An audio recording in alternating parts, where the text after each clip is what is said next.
Chama cha Mapinduzi mkoa wa Songwe kimejibu sakata la mbunge jimbo la Momba Mheshimiwa Condestas Chwale kuzuiliwa kuingia kwenye kikao. Pia katibu wa siasa wenezi na mafunzo mkoa wa Songwe ndugu Yusuf Arlajabu amewaomba wananchi kuboresha taarifa zao kwenye daftari la kudumu la mpiga kura na kujiandikisha. Tulipoita mkutano huu, mlijua pia litakuwa ni sehemu ya mazungumzo yetu. Ni kadhia iliyotokea Momba tarehe 19 mwezi wa 4 mwaka 2025 katika baraza la umoja wa vijana wa Chama cha Mapinduzi wilaya ya Momba. Ndugu zangu, chama chetu kinaongozwa kwa utaratibu. Chama cha Mapinduzi kimeendelea kuwa bora, kimeendelea kuwa imara, kimeendelea kuwa na mvuto kwa watu wengi kwa sababu kinapita kwenye utaratibu. Chama chetu kinaongozwa kwa vitu takribani vinne. Kwanza, katiba ya chama. Pili, chama chetu kinaongozwa kwa kanuni za chama.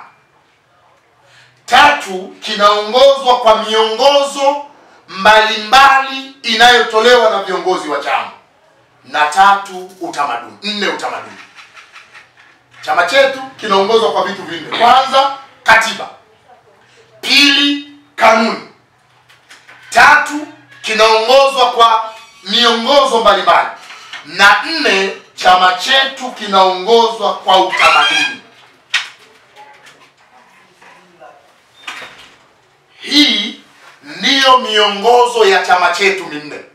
Na ndiyo maana unaona kadhia yoyote ikitokea kupitia miongozo hii, tukija kwenye kanuni, mnaona hapa tuna kanuni ya itifaki. Hii ni kanuni ya itifaki ya umoja wa vijana. Chama chetu hakijaacha kitu. Kila kitu kimeelezwa humu. Nani azungumze, taratibu za chama, mambo yanahusu chama. Si kila mtu ni msemaji.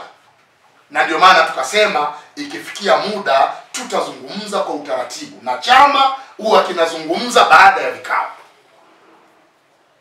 Tunaelewana ndugu zangu?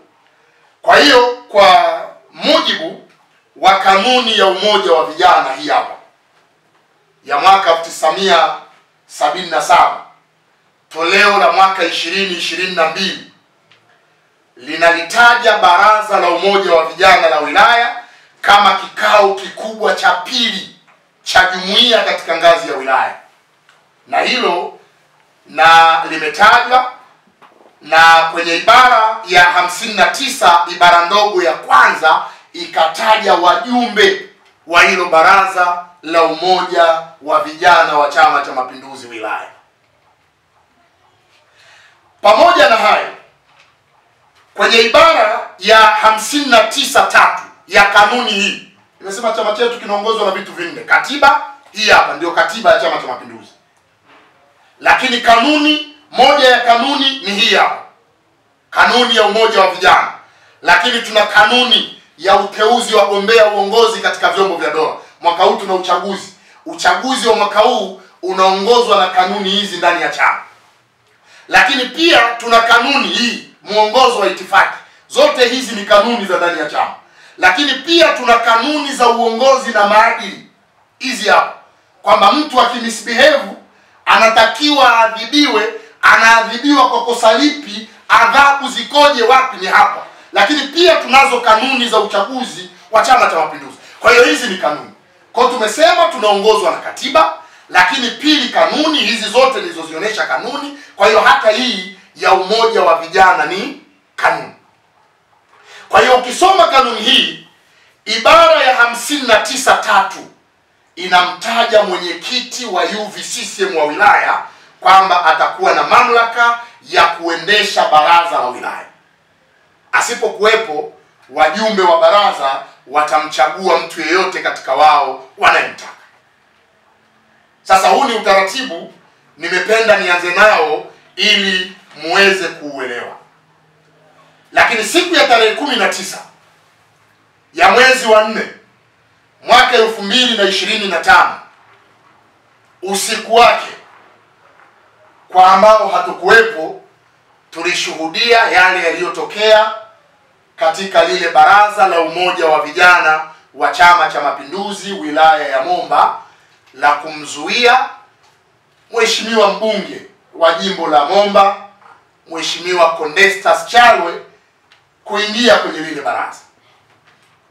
Kila mwenye macho waliona na waandishi wa habari mliona, lakini kilichonisikitisha mimi nikiwa kama msemaji wa chama ni the way zile taarifa zilivyoripotiwa, kwa sababu kuna ripoti moja nilisoma kwamba mbunge wa jimbo la Momba akataliwa na watu wake wa Momba. Habari nyingine ikasema mbunge wa jimbo la Momba awekewa vizuizi na wapiga kura wake. Ile hali waandishi wa habari tunajua jiografia ya mkoa wetu.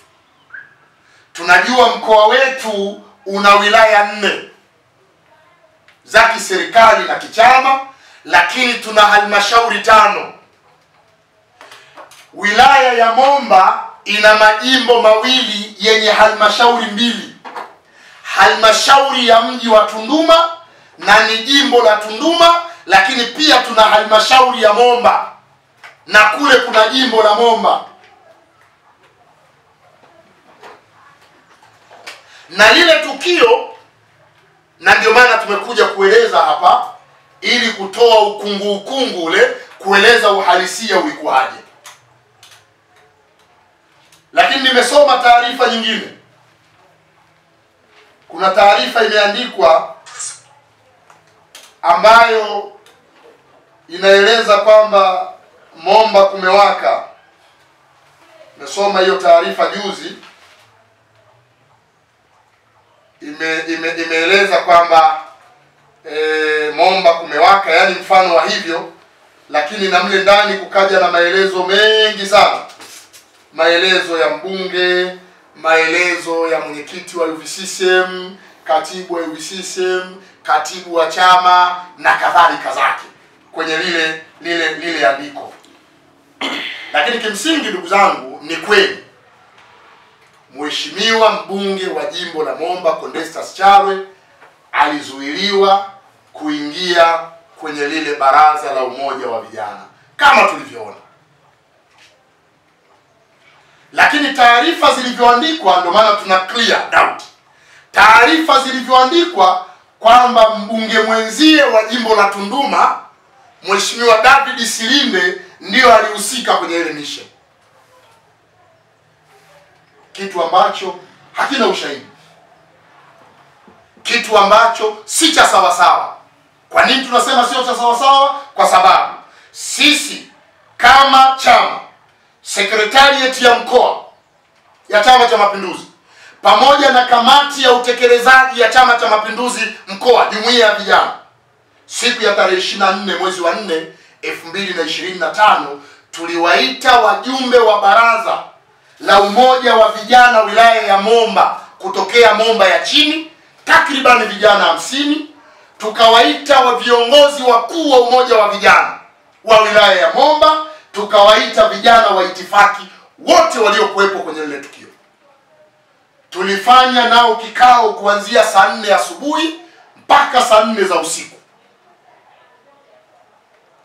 Tukachunguza mengi, tukajadiliana nao mengi. Baadhi ya mambo tukajiridhisha, lakini mengine yalikuwa si sahihi kama yanavyoripotiwa. Vijana wa itifaki, tukianzia na nukta hiyo, maji asiingie kwenye lile baraza, kwa sababu kwa mujibu wa kanuni ukisoma, mbunge sio mjumbe wa baraza. Mbunge akienda kwenye baraza anakwenda kwa mwaliko. Ndio maana hata Silinde alikuwa ni mgeni rasmi. Baada ya kumaliza shughuli yake aliondoka, baraza linaanza sasa kikao, wao hawatakiwi kuwepo kwa sababu sio wajumbe. Kwa hiyo mtu anatakiwa awe na kitambulisho. Kwa hiyo aliambiwa mtu asiye na kitambulisho asiingie. Lakini unfortunately mbunge wa jimbo la Momba alikuwa na barua ya mwaliko. Mnaona contradiction hapo? Yaani yeye kama mheshimiwa mbunge kwanza ni mjumbe wa kamati ya siasa ya wilaya, kikao kikubwa kuliko lile baraza. Lakini pili, pamoja na kwamba sio mjumbe, alikuwa na barua ya mwaliko wa kuhudhuria kwenye ile function. Sasa vijana wao wamepokea maelekezo kwamba bana, akija mtu yeyote ambaye hana kitambulisho asiingie humu. Jukumu lenu nyinyi ni kuhakikisha wanaingia watu ambao wana vitambulisho, na kila mjumbe alipewa kitambulisho. Ndio maana tulivyokutana na vijana tuliwaonya kwamba hili mlilolifanya ni kosa. Kwa sababu katika nyinyi vijana hakuna asiyejua kwamba mheshimiwa Condesta ni mbunge. Na kama ni mbunge, hata kama tujalishi hana mwaliko, wewe kijana huwezi kumzuia. Ukisoma mwongozo huu tuliotaja, mwongozo wa itifaki, ukienda kwenye kipengele kinachozungumzia kifungu cha 25, kazi na majukumu ya kamati ya itifaki, kulinda viongozi wa CCM na UVCCM pamoja na mali za CCM na UVCCM. Yule mbunge ni kiongozi wa CCM. Kwa hiyo jukumu la vijana walikuwa wamlinde mheshimiwa Condesta, sio kumharasi. Hata kama kuna maelekezo hana kitambulisho, jukumu lao ilikuwa wao sasa mmojawapo aondoke, aingie ndani, amwite katibu wa jumuiya kwamba mheshimiwa mbunge amekuja lakini hana kitambulisho, na maelekezo ya hapa wanaingia wajumbe au watu wenye vitambulisho, na sisi hatuna maelekezo yoyote. Kiongozi angetoka kuzungumza naye. Kwa hiyo hili ni kosa ambalo vijana walilifanya na sisi tumewakemea kwenye hilo. Lakini kama mnakumbuka, waandishi wa habari, ndani ya kikao kile kile katibu wa wilaya ya Momba Comrade Kataba pale alikemea kile kitendo. Yeye ni mjumbe wa lile baraza halali, lakini pia ni mlezi wa jumuiya zote katika wilaya yake. Alisimama, alikemea, na kama mnakumbuka pale alisema kamati ya utekelezaji baada ya mkutano ule wakutane na yeye ili wazungumze. Na kweli hilo lilifanyika, na kamati ya utekelezaji ikaonywa, na wenye makosa wakakiri makosa yao. Kwa hiyo lile lilifanyika. Lakini pia kwenye kile kikao, kama mnakumbuka, alisimama mgeni rasmi ambaye alikuwa mheshimiwa mbunge wa jimbo la Tunduma, baada ya mwenyekiti wa wilaya kukataa fedha iliyotolewa na mheshimiwa mbunge kwa madai ya kwamba fedha ile imekuja leo na wao wameomba muda mrefu. Na pale tunasema wazi, kulikuwa na misinformation. Mheshimiwa mbunge Condesta aliwasiliana na watendaji wa jumuiya ambao ni makatibu, na wakakubaliana kwamba pesa yako atatoa siku hiyo, ila wao hawakumueleza mwenyekiti wao. Na mwenyekiti wakati tunazungumza naye kwenye kikao chetu alikiri, akasema wakati anatoa lile tamko, kama mlifuatilia vizuri ile video, katibu wangu alikuwa ananinong'oneza, alikuwa ananiambia mheshimiwa alituambia pesa ataleta leo na tulikubaliana naye. Na ndio maana mwisho wa lile baraza, kama mliona, mwenyekiti wa UVCCM wa wilaya alimuomba radhi mheshimiwa mbunge, lakini pia akakiri kukubali kupokea zile fedha, na akasema vijana watagawana. Kwa hiyo jambo lilitokea hivyo. Lakini pia kama mlifuatilia vizuri ile video, mliona yale mabishano pale nje yalipokuwa yanatokea. Kuna kijana mmoja anaitwa Alex alikuwa anaonekana, ambaye huyu ni mtu wa Sirinde, si ndio? Alikuwa anawazuia wale vijana kwamba jamani, huyu mheshimiwa mbunge mwachieni aingie. Vijana wasema hana kitambulisho. Baadaye alivyoona hawamuelewi, yeye ndiye aliyeingia ndani kumpa taarifa katibu wa wilaya, mheshimiwa mbunge amezuiliwa na vijana kuingia ndani. Sasa ukichunguza hiyo kadhia, unaweza ukasema sasa, kama ingekuwa ni mission ya mbunge Sirinde kama ilivyoripotiwa katika baadhi ya maeneo, Alex asingeenda kumpa taarifa katibu. wangetaka mbunge aondoke. Na ndio haya mambo tunatamani waandishi wa habari watu waweze kuyajua uhalisia wake ukoje. Vijana walikosea na viongozi wa UVCCM walikosea, na wote wamekiri, wameomba radhi. Lakini hata mle ndani ya lile baraza kulitokea sintofahamu. Tumejiridhisha kwenye kikao chetu, baadhi ya vijana kutoka bondeni kule Momba walianza kunyapaliliwa, walianza kuwanyanyapaa. Yaani kwa maana wale vijana wa Tunduma, yani yale mabaraza yameunganisha halmashauri ya Tunduma kama tulivyosema na Momba. Tumeelewana? Wakiwa ndani ya baraza, mle ndani inaonekana kukaanza kutokea rapsha. Wale vijana wakaanza kususia lile baraza mle ndani. Baadaye katibu wa wilaya akazungumza nao, baraza likaendelea. Yote tumeyabaini na wote tulivyowaita tumezungumza nao, wakayakiri hayo, na end of the day wakaombana msamaha. Na tukawa tumeimaliza kadhia ya Momba. Kwa maana kweli mheshimiwa alizuiliwa na lile lilionekana, na kweli ni kosa, licha ya kwamba vijana walikuwa na maelekezo. Lakini tumewaambia vijana, wajibu wenu nyinyi, mkipokea maelekezo, kaja kiongozi wa juu yenu, nendeni kwenye zile mamlaka zilizowaelekeza, muulizie utaratibu. Leo mmemzuia mheshimiwa mbunge, kesho mtamzuia katibu wa mkoa, na mfano wa vitu kama hivyo. Kwa hiyo vijana wametuelewa, na vijana wameshikana mkono, na vijana wameombana radhi. Lakini katika mambo ambayo pia tulibaini kwenye lile, kwa nini yametokea yale? Kwanza ni hiyo jiografia tuliyosema.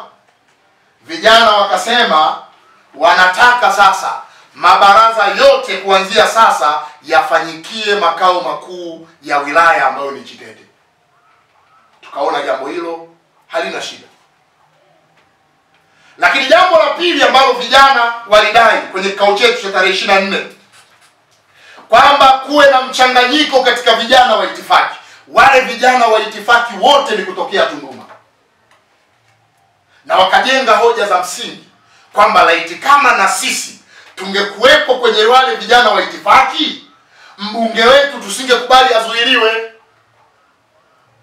Tungesema hapana, huyu ni mbunge wetu, au mmoja wetu angeenda kuuliza utaratibu. Tukaona hili ni jambo la msingi sana.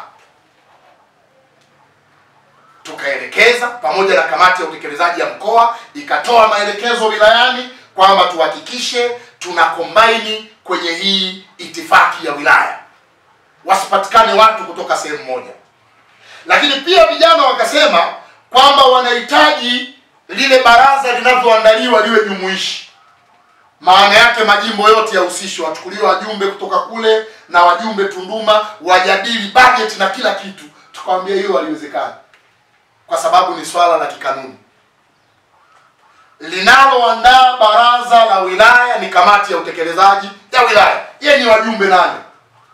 Sasa huwezi kuvunja kanuni kwa sababu ya utashi. Kwa hiyo yale yaliyowezekana tulikubaliana, yale yaliyoshindikana tuliwaambia yameshindikana, lakini mwisho wa siku vijana waliombana radhi na mambo yakawa yameisha. Kwa hiyo sisi kama chama tunakemea, yani tunaungana na katibu wa chama wa wilaya aliyekemea lile tukio pale, na sisi kama chama tumekemea tulivyokuwa nao, na leo tunarudia kukemea tena kwamba pia na sisi hatukufurahishwa na jambo hilo, na tunatamani, tunapenda jambo hilo lisijitokeze tena.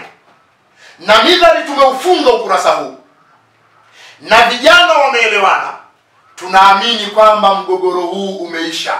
Wameshikana mkono, chama sasa ni kimoja, jumuiya ni moja, sasa hivi letu ni moja.